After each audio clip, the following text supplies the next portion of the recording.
Before starting the video, click the subscribe button, turn on the notification bell, like, comment, and share with other students. Welcome to house of commerce.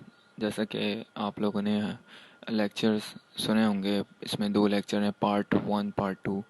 तो अब उसके MCQs में बना रहा हूँ। इससे पता लगेगा आप लोगों ने कितना अच्छा समझा, और बहुत से लोगों की क्वेरीज भी होंगी तो वो इसी एमसीक्यूज़ में सॉल्व करेंगे। तो एमसीक्यूज़ ये काफ़ी हेल्प भी कर सकते हैं सीए के स्टूडेंट्स के लिए भी, एससीसीए के स्टूडेंट्स के लिए भी, आईसीएमए के लिए भी, पिफा, बीकॉम के लिए भी। तो शुरू करते हैं। हमारा जैसे फर्स्ट एमसीक्यूज़ है, आप लोग स्क्रीन पे देख रहे होंगे।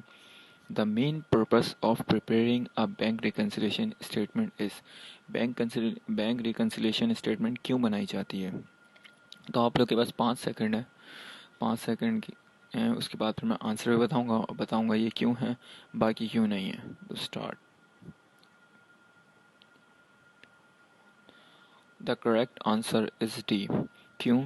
क्योंकि करेक्ट आंसर है to identify cost difference between cash book and bank statement. जी हाँ, ये बिल्कुल सही है। हम बैंक रिकन्सिलेशन स्टेटमेंट इसलिए बनाते हैं ताकि कैश बुक और बैंक स्टेटमेंट दोनों हमारे बैलेंस आ रहे हो, अनबैलेंस ना हो, ये चेक करने के लिए बनाते हैं कि अगर हमारा बैंक स्टेटमेंट बढ़ा हुआ ना हो, कैश बुक हमारी कम ना हो, दोनों साइड क्योंकि बैलेंस होनी चाहिए, इस वजह से।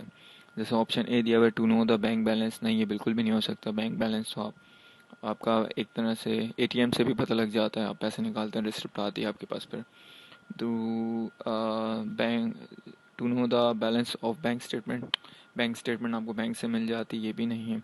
To correct the cash book, C A वो हो ही नहीं सकता, अब तक आपने गलती नहीं निकाली तो कैश बुक करेक्ट कैसे होगा? तो गलती आप निकाल सकते हैं जब आपको पता लगे।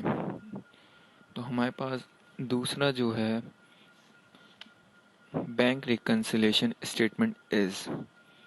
आप लोग 5 सेकेंड में सोचें। या ऑप्शन सी इज़ करेक्ट, एक सेपरेट स्टेटमेंट होता है ये। नंबर ए जो है लाइक लिखा हुआ है पार्ट ऑफ बैंक स्टेटमेंट, नहीं, ये बैंक स्टेटमेंट का पार्ट बिल्कुल नहीं होता।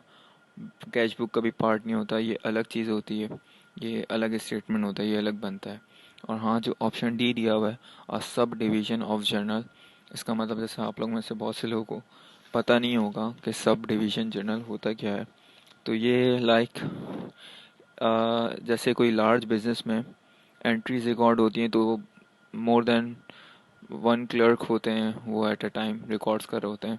तो ये इस चीज़ को कहते हैं subdivision of journal.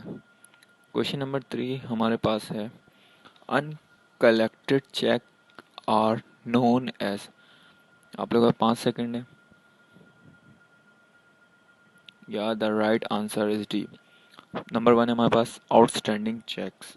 Outstanding cheques जो होते हैं, मैं आपको शॉर्ट में बताऊं, जैसे बैंक में आपने चेक दिया और वो बैंक वालों ने अभी तक क्लियर नहीं किया, आपको आपको पे नहीं किया बैंक ने, तो उसे कहते हैं आउटस्टैंडिंग चेक, ये अलग चीज़ है।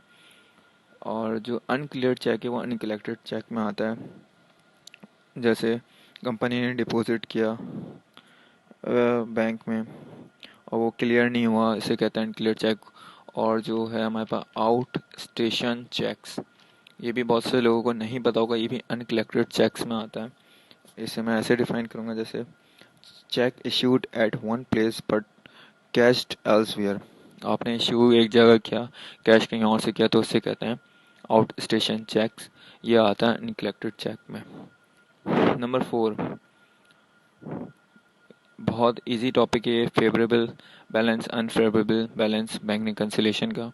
अच्छा, इसमें मैं आपको एक हिंट दे दूं, सिंपल है। जैसे आप ये याद रखिएगा हमेशा, आप इस फेवरेबल के जितने भी एमसीक्यूज आएंगे बस ये 2 बातें याद रखें, तो आपका ये एमसीक्यूज ठीक हो जाएगा। लाइक इसमें हमेशा बैंक स्टेटमेंट क्रेडिट होती है और कैश बुक डेबिट होती है। तो आप लोग के पास 5 सेकंड है, आप लोग सोचें। जी, तो जैसा मैंने कहा था वही इसमें दिया हुआ है। क्रेडिट ए हमारा है, ऑप्शन डी तो बिल्कुल सही है। जैसे ए दिया हुआ है हमारा credit balance in the cash book, credit balance in the cash book credit होता है, तो नहीं, हमारे पास बैंक स्टेटमेंट क्रेडिट होता है। और ऑप्शन बी सही दिया हुआ है, बैंक स्टेटमेंट हमारा क्रेडिट है और कैश बुक हमारी डेबिट है। तो ऑप्शन डी सही है, B and C. Number 5, unfavourable balance means. आप लोगों के पास 5 सेकंड है, आप लोग सोचें।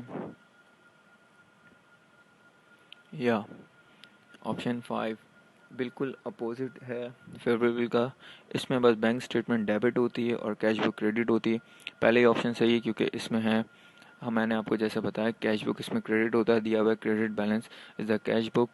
और जैसे ऑप्शन बी दिया हुआ है क्रेडिट बैलेंस नहीं, बैंक स्टेटमेंट हमेशा डेबिट होती है। फिर नंबर सी है debit balance in cash book नहीं क्रेडिट होता है, जैसे ऑप्शन ए है। और नंबर डी जो है वो है डेबिट बैलेंस इन पेटी कैश। पेटी कैश तो अलग ही थिंग है।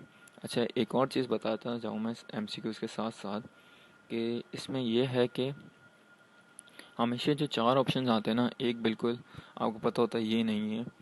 एक जो होता है वो नॉर्मल लगता है, एक होता है करेक्ट और एक होता है ट्रिकी। हमेशा स्टूडेंट जब भी पेपर देने